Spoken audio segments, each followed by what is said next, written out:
Hey ladies, today is Friday, September 27th, 2019, 11 weeks postpartum. Um, just wanted to talk very quickly about the effect that babies have on your marriage. Now, of course, every marriage is different. Every, relationship or whatever is different. So I'm just going to speak from my personal perspective. And, you guys can take it with a grain of salt or however you want. So many times I think women think that having a baby will keep a man or make things better. And as you guys know, I'm 36. I've been married for 6 years. Matter of fact, we just had our 6th anniversary on September 1st. And we've been together for 11 years. And it's funny, up until now, everyone was always asking, why don't you have any kids? Why don't you have any kids? And it was a conscious decision not to have any kids for a long time because I enjoyed our time together and just being us and getting to know each other. So often relationships start and people have kids like right away, or their relationship and the age of their kids is like this, like coincide, and they didn't really get the time to know each other. So we tried to do that maybe too much because we got to a point where we were so comfortable with each other that I was like, I don't even know if I want to bring in a kid and mess this dynamic up, because kids definitely shift things, and that is what we're experiencing. Kids shift things in ways that you're not going to know until you have one. But I will say this: for any problems that you have when you get pregnant, do not expect those problems to immediately go away.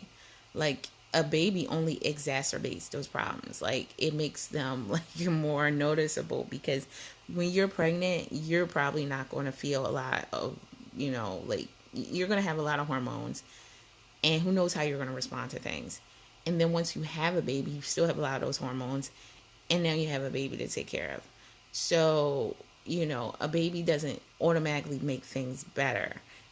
I would contend they make things worse, which is why you need to have like a solid foundation before having a baby, if you can. If you can't, whatever. But, you know, this is an ideal situation I'm talking about. If you could have the ideal situation, this is what you would hopefully do. Because babies are tough and sometimes really annoying, and you're not going to be sleeping well for a while, you're not going to be yourself for a while, and your partner, I don't know how much he or she or whatever will be helping you, or not helping you. And so there are a lot of things that take place in your mind, in your body. You might not feel like yourself for a long time. I still don't really feel like myself. I don't even know who I am. I'm still trying to figure out my new normal. And so all you have all that going on, and then you have this other person. And I will tell you, I have been really bad at this and still focusing on him, because I focus so much on the baby, and then if I get 5 minutes, I try to focus on myself. And I really don't even get that, especially now where she's in this clingy thing that I talked about on a prior video. So I don't really think about like him. I'm like, he's good, he's good. He's grown man, he's good. But I don't think that's the right approach to take. And that is the approach I've taken. And I'm telling you, I don't think that's the right approach, because you don't want to start growing apart. And I feel like it's so easy to kind of lose sight of the fact that this relationship is supposed to be the foundation for this family that you now have. And so you want to make sure that you focus on your partner when you can. And he should be focusing on you and sympathetic to the fact of everything you just went through, regardless of what your delivery and labor were like, regardless of everything. Like, that's not the end of this process. That is like just the beginning, after a long pregnancy. And then who knows how your labor and delivery goes. And then you have this child that you have to take care of. It's really the beginning of a really unknown journey.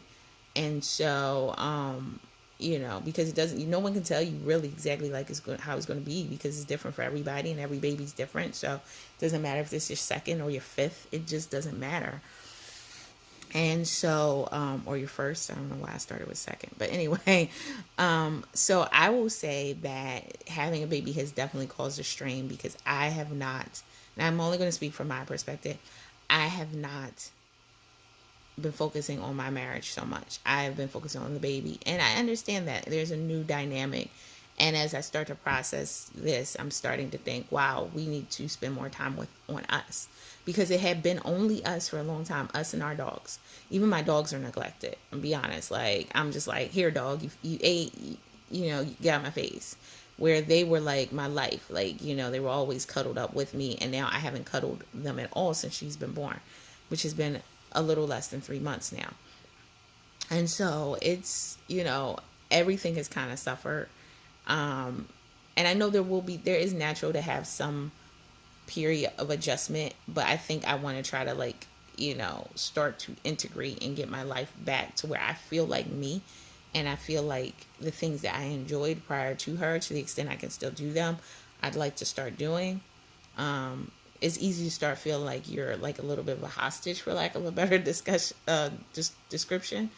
um, because you have to do these things, and everything is dictated around this other person who's scheduled. I mean, yeah, people have schedules. Some people have master schedules at this point. I have a little bit of a schedule, but it's not really like that. And everyone who wants to act like they had this schedule, I think a lot of it's BS. Babies do what they do. You can have an outline of a schedule, but all that, oh, this is my routine and we always do this. Yeah, you can start having a nighttime routine. You can start having routines to some extent, but you got to keep open for the fact that every day, just like us, is different. Every day for this baby is going to be different. Whether they're fussy today or they're happy today, whether they go down at the time you want them to go down to sleep, whether they got disrupted from their nap and then wouldn't go back, so now they're all types of things happen. So and those things sometimes affect your mood. I know for me, because I pump so often, like, I tend to stay up until like 1 o'clock in the morning to pump.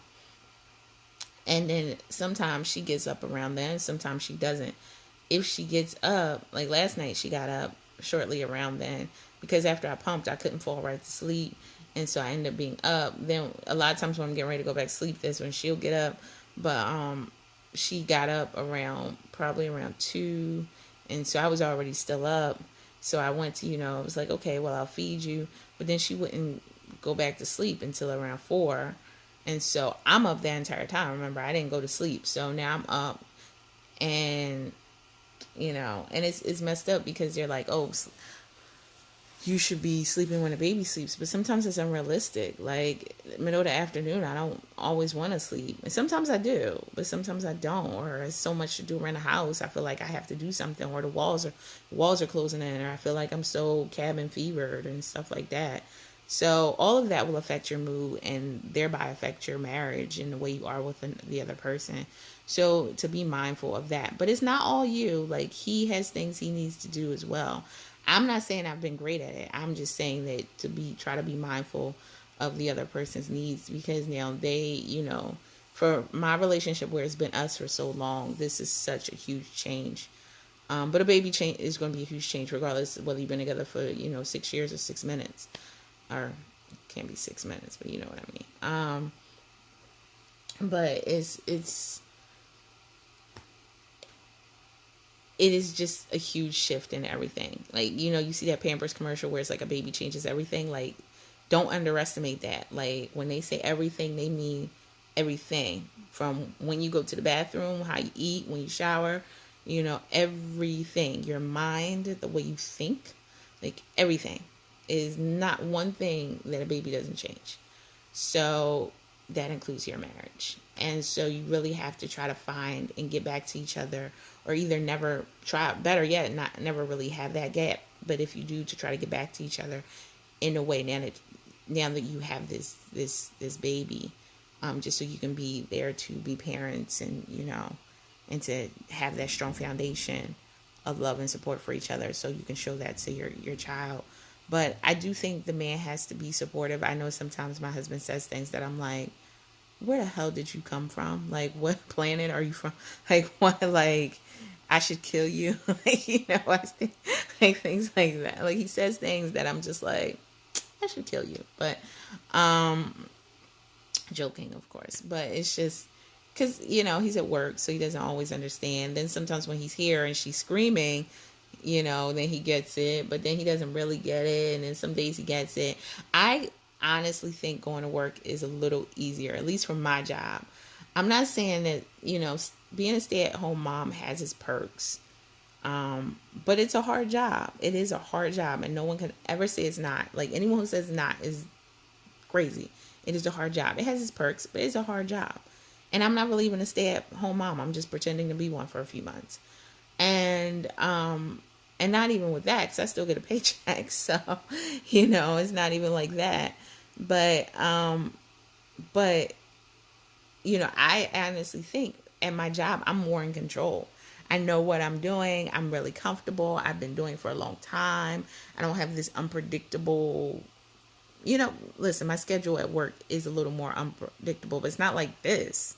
I have way more control, and I know that, and I've been doing it for 10 years. So I feel like I'm good, and maybe in 10 years, this will be easy too.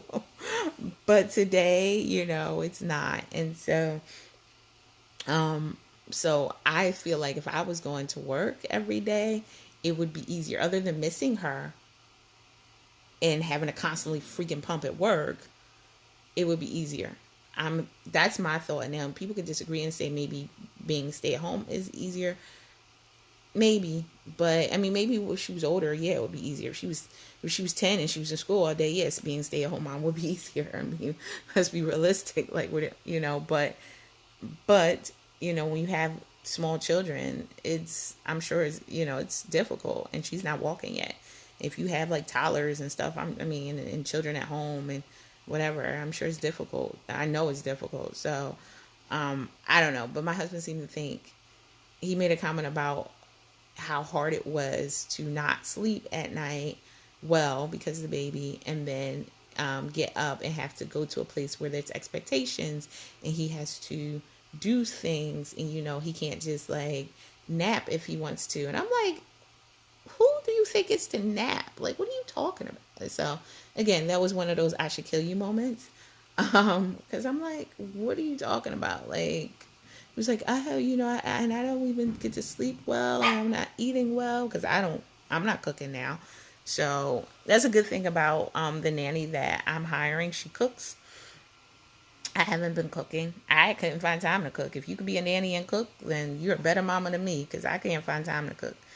Not daily, not often, So, I do these videos, and I do them more for like therapeutic reasons. Like, they help me kind of get it out, and I want to let, all my friends out there know what's going on. But yeah,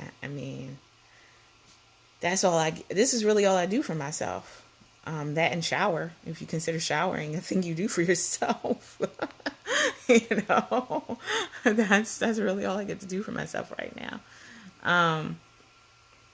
So yeah, so you don't see the makeup anymore. Like I used to always occasionally I try to do it when I go to church, but no, I don't really get to do anything. I don't get a break from her.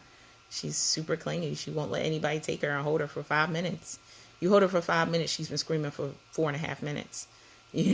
So, but anyway, so I think it's hard sometimes for some men to understand. Not everybody. Some will be completely on board, but it does create a little bit of a shift, and if you're not careful, it could create a little bit of a rift. I do feel like it has strained us, because sometimes I'm like, if I feel he doesn't understand or what it is like to be here with her, then it makes me, makes me not want to be as close or intimate. Like I said in the other video, like, it's 11 weeks. We still have not had sex since she was born. And since I've been clear, it's in 6 weeks, but that was still, like 5 weeks ago. And I haven't had any interest. I've really been tired, but at the same time, I feel like that's not good for me, because, I'm neglecting this part. And it's not about sex, but just the connection with another person. Like, it's been hard to really find time or for me to be interested. And again, there's hormones, there's being tired, is being focused on taking care of her. It's a lot of things, but my marriage is important, because if nothing else, it's important for her, I feel, so she can grow up with her dad as much as possible. So you know, in a loving household and all that, the fairy tale and all that. To the extent you can make it happen, you know, no one has that fairy tale, but to the extent you can make it look like that, then you kind of want to. Um, so it's just really finding that balance. And I'm not saying I found it. I just want everyone to know. You know, I've heard so many times women talk about having a baby, thinking a baby's going to keep a man or it's going to make something better. It does not. It does not. If he wants to go, he'll go. And quite frankly, you don't want someone who's just there for the kid anyway. Like, the foundations to be your relationship. And if he only, you know, if he wants to leave, then let him go. And you co-parent. But, and do the best you can to co-parent together. But, you know, it does not, having a baby does not mean he has to stay with you. Men walk away from babies every day. And on top of that, it does not fix any problem. It's like, you know, that FDA disclaimer you see on like vitamins and stuff. This is not intended to treat or cure any disease. Like, they need to put that on like a baby. Like, this is not intended to fix any problem in your relationship. It will, matter of fact, may make that worse. So, you know, that's why you need to try to be strong in that relationship, hopefully beforehand. I mean, it's not always possible because sometimes people are just jerks and you can't work things out.